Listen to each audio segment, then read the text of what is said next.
The Spin Master Batwing. This is a set that comes with the 1989 Batwing vehicle and with a Batman action figure. They are starting to hit Walmarts in Canada. This is an affordable set, a little bit over $26 Canadian. The set comes disassembled out of the box. Essentially the wings are unattached and the box itself shows how to attach them to the body of the vehicle. Here it is. It's a very faithful recreation of the vehicle in the movie, more so than past attempts by Kenner and Toy Biz. It is relatively lightweight and it has many cool details. Like for example, all the details are painted on, they are not stickers. The missiles are not only present but painted. The front lights are painted yellow. It includes landing gear that is not really present in the movie, but it makes for a cool way to display the set. Here we can see the testicles of the Batwing, very important movie detail. There's some little wings here too. The canopy can open. Here's the Batman figure. We'll take a look at it a bit later. It's a bit of a tight fit. Here's some of the detail of the inside of the cockpit. This is a sticker. Comparing it to the one in the movie, there's many details that are present that are very well represented, and there are some that are missing or a bit different. For example, these two dots here, which are present in the movie, but they're smaller and closer together. The detail here in the front side of the cockpit is quite reminiscent of the one in the movie. These vents here as well are present there. Guns are represented here. The machine guns in the movie come out from this section here, although in here this doesn't open. Same like in here. In the movie there's some sort of indentation here on the side of the ears where another gun is placed. That's not present here in the toy. And this section here is quite pronounced in the toy. In fact, I had never noticed that before in the movie, but it is there. It's just smaller, thinner, and while in here it's quite pronounced and reminds me of the Batman 66 Batmobile for some reason. But overall, a super cool toy. So Batman fits in here, but he kind of has to lean back quite a bit to properly fit. It can be a little bit tricky to close the canopy, and even then, as you can see, it's not completely closed. You see, there's some resistance. From a distance, it is not noticeable. Measuring the Batwing, it is about 16 inches wide and 12.5 inches long. Onto the Batman figure. This is a very nice representation of the Batman Returns suit. Pretty much all of the details are here. The armored looking torso, the details on the legs, the boots, the yellow belt, the correct insignia on the chest, the sculpting of the cowl. It's all pretty close to what we see in the movie. The gloves seem to miss a little bit of detail here,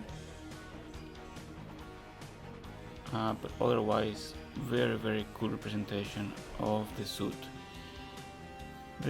In terms of articulation, this is on par with what we see in Spin Master, so the head can rotate 360, there's no up and down movement.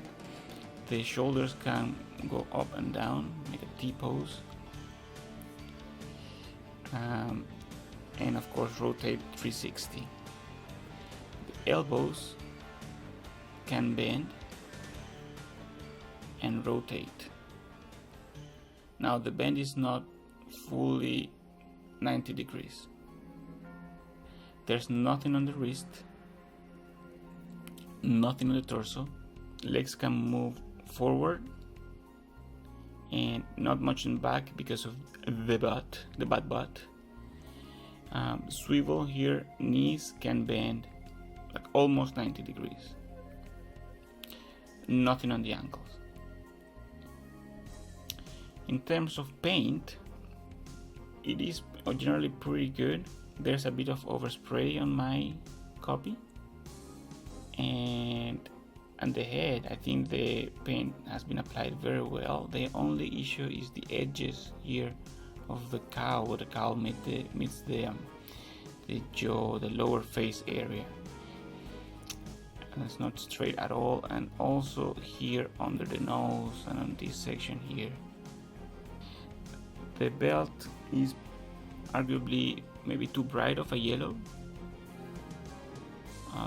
but overall very cool figure. And Batman. And here's a comparison with other versions of Batman.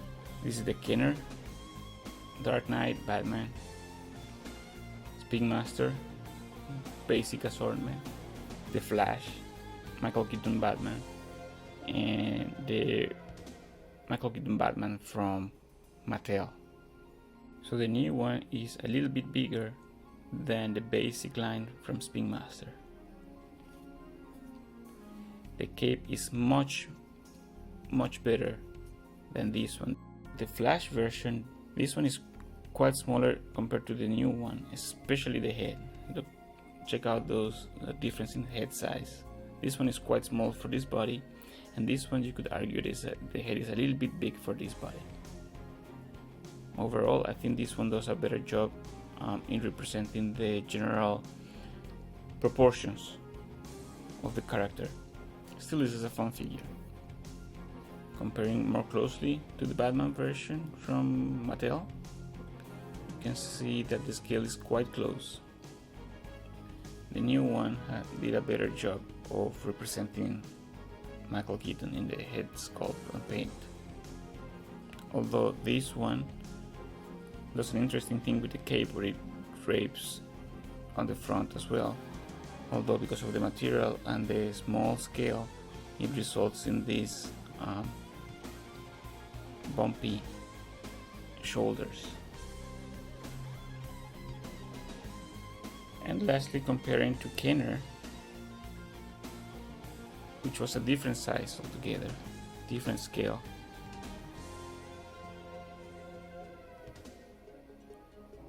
Trying the cape of Kenner on the new figure, this is the result.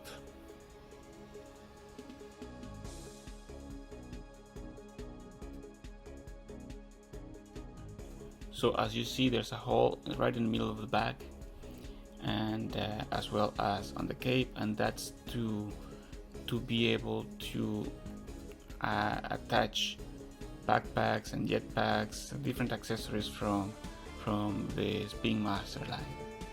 Just a play feature. It looks a bit odd, honestly, and the previous version from the Flash movie wave didn't have the hole, but they decided to make this figure more compatible with the main line. He doesn't have any accessories, but he comes with grabby hands, so he can hold the accessories from previous released figures. This is from the Batman from the Flash movie wave. He can hold the grapnel gun with no issues, and this is the grapnel gun or the grapnel launching gun from the Mattel figure, and you can hold it also with no problem.